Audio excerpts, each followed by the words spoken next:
My name is Matthew Walker. I am a professor of neuroscience and psychology at the University of California, Berkeley, and I am the author of the book, Why We Sleep.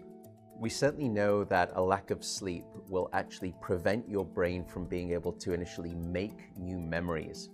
So it's almost as though without sleep, the memory inbox of the brain shuts down and you can't commit new experiences to memory. So those new incoming informational emails are just bounced and you end up feeling as though you're amnesic.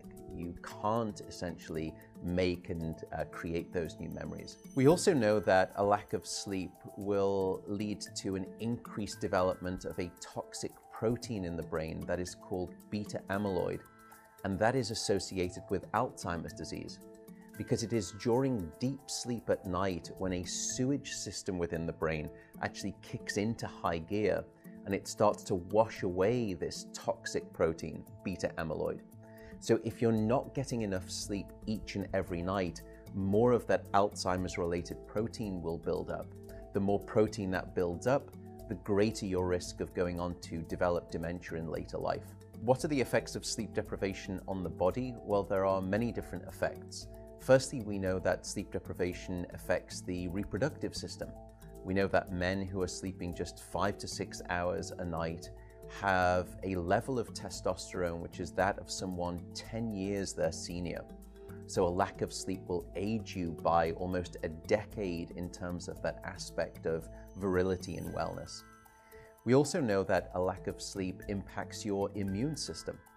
So after just one night of 4 to 5 hours of sleep, there is a 70% reduction in critical anti-cancer fighting immune cells called natural killer cells.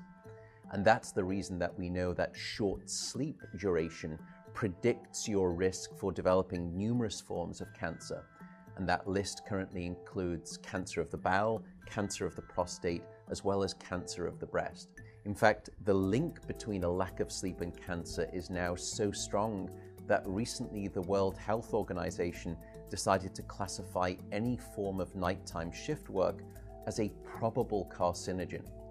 So in other words, jobs that may induce cancer because of a disruption of your sleep-wake rhythms. We also know that a lack of sleep impacts your cardiovascular system, because it is during deep sleep at night that you receive this most wonderful form of effectively blood pressure medication. Your heart rate drops, your blood pressure goes down. If you're not getting sufficient sleep, you're not getting that reboot of the cardiovascular system. So your blood pressure rises. You have, if you're getting 6 hours of sleep or less, a 200% increased risk of having a fatal heart attack or a stroke in your lifetime. There is a global experiment that is performed on 1.6 billion people twice a year, and it's called daylight savings time. And we know that in the spring, when we lose 1 hour of sleep, we see a subsequent 24% increase in heart attacks the following day. Another question perhaps is, what is the recycle rate of a human being? How long can we actually last without sleep before we start to see declines in your brain function or even impairments within your body? And the answer seems to be about 16 hours of wakefulness. Once you get past 16 hours of being awake, that's when we start to see mental deterioration and physiological deterioration in the body.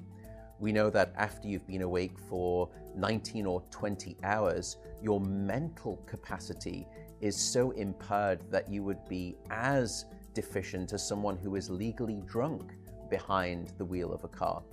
So if you were to ask me what is the recycle rate of a human being, it does seem to be about 16 hours, and we need about 8 hours of sleep to repair the damage of wakefulness. Wakefulness essentially is low-level brain damage.